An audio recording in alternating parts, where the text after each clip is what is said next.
दिल्ली के उपराज्यपाल के पद से इस्तीफे के एक दिन बाद नजीब जंग प्रधानमंत्री कार्यालय पहुंचे और प्रधानमंत्री नरेंद्र मोदी से मुलाकात की। इस दौरान उन्होंने बताया कि अपना पद छोड़ने के लिए उन्होंने पीएम मोदी से 2 बार पहले भी चर्चा की थी, लेकिन उन्होंने पद संभालने का आग्रह किया था। इससे पहले मुख्यमंत्री अरविंद केजरीवाल ने नजीब जंग से सुबह मुलाकात की थी।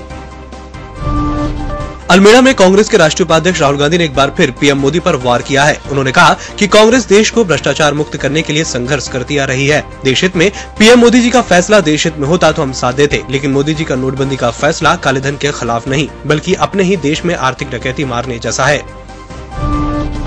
विदेश मंत्रालय ने पासपोर्ट बनवाने के नियमों को और आसान कर दिया है। अब पासपोर्ट में माता पिता दोनों का नाम जरूरी नहीं होगा। साथ ही जन्मतिथि के लिए अब बर्थ सर्टिफिकेट की अनिवार्यता खत्म कर दी गई है। इसके विकल्प के तौर पर दूसरे डॉक्यूमेंट्स दिए जा सकते हैं।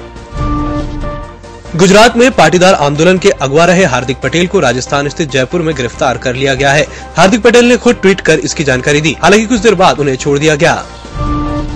बड़ौदा के एक फार्म हाउस में चल रहे शादी समारोह में अवैध तरीके से शराब पार्टी करने के आरोप में पुलिस ने गुरुवार रात को 200 से ज्यादा लोगों को गिरफ्तार कर लिया। गिरफ्तार लोगों में आईपीएल के पूर्व चेयरमैन समेत कई बड़े बिजनेसमैन, महिलाएं और हाई प्रोफाइल लोग शामिल थे।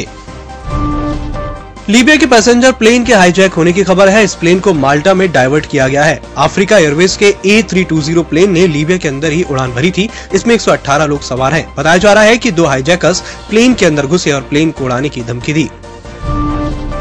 अगर आपने एक बार में 2 लाख रुपए से अधिक की खरीदारी की या सर्विस ली तो दुकानदार को इस ट्रांजैक्शन की जानकारी सरकार को देनी होगी। इनकम टैक्स विभाग ने शुक्रवार को ये नोटिफिकेशन जारी किया। ये नियम इस वर्ष अप्रैल में लागू हो चुका है। IIT चेन्नई से पास आउट प्रदीप गुप्ता को अमेरिका राज्य कैलिफोर्निया राज्य के साउथ सैन फ्रांसिस्को शहर के मेयर के लिए चुना गया है। उन्होंने इस माह की शुरुआत में अपने पद की शपथ ली। एक मीडिया रिलीज के जरिए इस बात की जानकारी दी गई। बॉलीवुड के highest advance tax paying actors में ऋतिक रोशन टॉप पर हैं। इस साल मिड दिसंबर तक उन्होंने सबसे ज्यादा टैक्स भरा है। रिपोर्ट्स के मुताबिक इस फाइनेंशियल ईयर के 3rd क्वार्टर में ऋतिक ने 80 करोड़ रुपए एडवांस टैक्स भरा, जबकि पिछले साल के इसी क्वार्टर में उन्होंने 50 करोड़ रुपए टैक्स भरा था।